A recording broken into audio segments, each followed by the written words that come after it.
Hey y'all, what's up? This is Dalamon Jenkins, and as you can see, I'm still back here, over here at City Hall. This is day 3 for OPP, but we have, it's almost a week since we started Occupy Philadelphia, and it's still going on strong.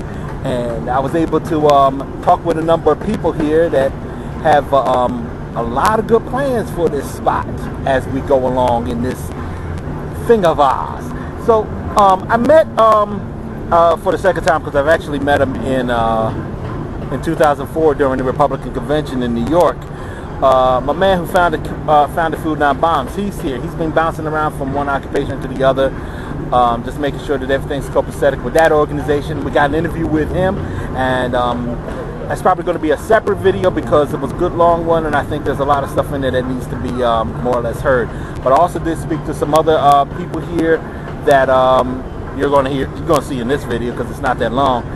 And quite frankly, I think this has been a phenomenal success. Although I did talk to my friend, y'all know her, if you was ever on the OPP forum, y'all know her best as JJ.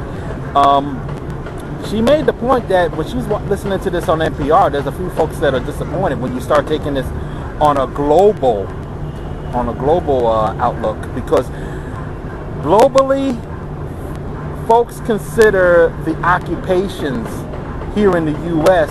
to be underrated, and that might surprise a lot of folks from the U.S. because even my man from Food Not Bombs was just saying, hey, this is probably the best thing I've seen in over 31 years. And the reason why I said that is because this is something that's supposed to be ongoing.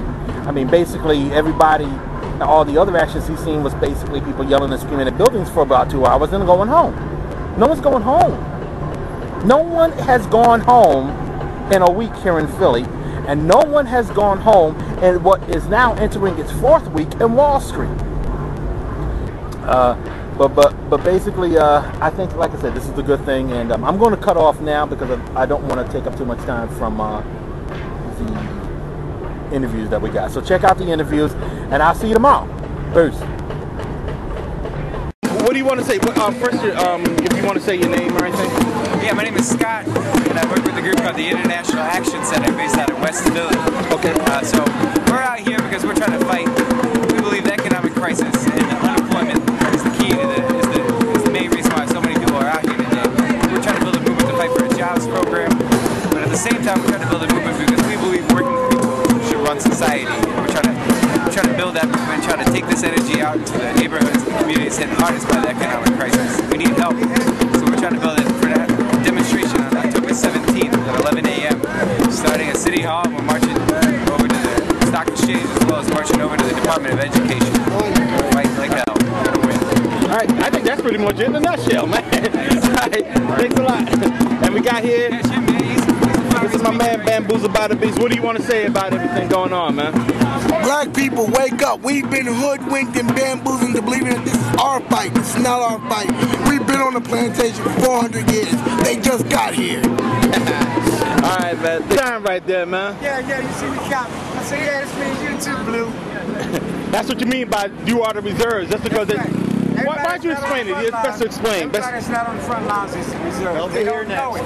They don't know it. If you have to throw this in their car and let them take it home and study it, they'll know. And what do you want them to know? They are part of this, whether they're out here or not. They are part of this because if anything happens, they're going to benefit from it. They're going to benefit from it. All right. And what do you want to see happen? What do you want to see happen? What I want to happen is for them to benefit from it, so they can see what it is about protesting. That you do get things done when you get out there. So you might not act like it, but you're part of that. All right. You are the reserves. Okay. Thanks a lot, man. You better recognize that. You better recognize that. If you ain't in the 1% of the rich, that's where you're at. You're down there. You're down there. 99%. Took them long enough. Let me show you who came to town. The LaRucci's. They have finally made it out. They hadn't been here the past couple of days, and now they finally decided to come out and try to do their thing. That's all I care about is Blue. I said, that's right, Blue. That means you too. Yeah, you gotta love the LaRucci's. They always gonna try to take advantage. They're worse than Ron Paul sometimes. Because at least with Ron Paul, you can make some sense of it, which is why we don't like Ron Paul. LaRucci's, you can never understand what they're about, but they're here. And they're saying over there. Hello, I'm speaking with Ann Gemmell. Gemmell. Ann Gemmell, the political director for Fight for Philly. First and foremost, what is Fight for Philly?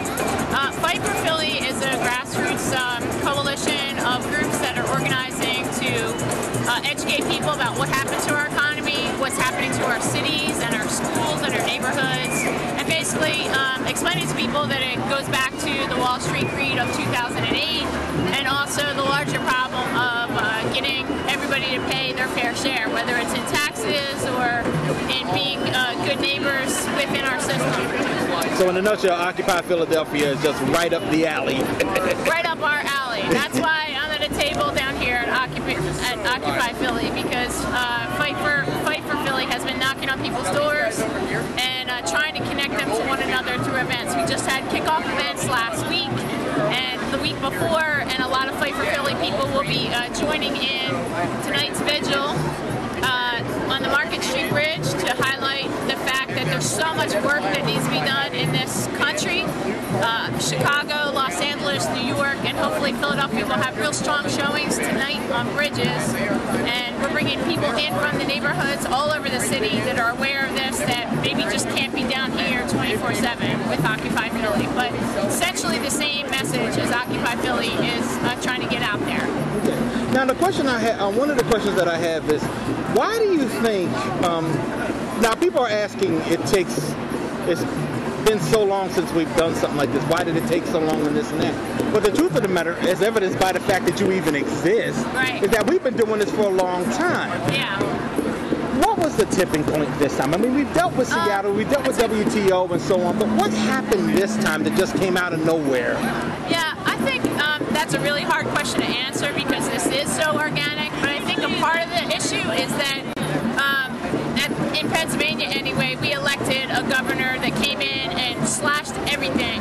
Schools, foreclosure prevention programs, all kinds of services have been cut, and cities have been cut as well. So even though they say trickle-down economy doesn't work, but trickle-down meltdown did work. It took a few years for the 2008 meltdown to trickle down because they were bailed out, and it staved off the stimulus package that was passed in 2008, delayed a lot of the most brutal aspects of the meltdown until now. It's taken 3 years to really hit schools, really hit cities and essential services. But despite the fact that everybody's getting hit so hard, we have leadership in Congress and leadership in Harrisburg that is only talking about reducing services, cuts, be it preschool, grade schools, police, firefighter, all kinds of city services are being cut all over Pennsylvania, not just Philadelphia. And at this occupation, we have all kinds of people here from all over the region who have said enough is enough. And one last question. Sure. This is not going to, as much as we would like it to, we're not going to be out here in the, on the plaza forever. Right. Where are we going after? What do you want to see as an end game to all of this? Well, I think the end game is less important than the presence of people, physical, active, vocal reminders that a lot of people are frustrated. For every one person that's willing to pitch a tent here and sleep here overnight, there are hundreds, if not thousands of people across the Pennsylvania Commonwealth and around the country that recognize that something is wrong with our system. Something is wrong, so wrong, when big banks get bailouts and kindergartens have to have 35 and 40 kids in them and teachers get laid off. Something's really wrong with that, and people know it intuitively. So the end game is less important to me than the fact that you have a physical presence here at Occupy Philly reminding the powers that be that we are aware of what they're up to. We are aware of what's going on, and we are going to keep pushing and pushing and pushing until change does come. All right. Well, thank you very much. I greatly appreciate it. All right.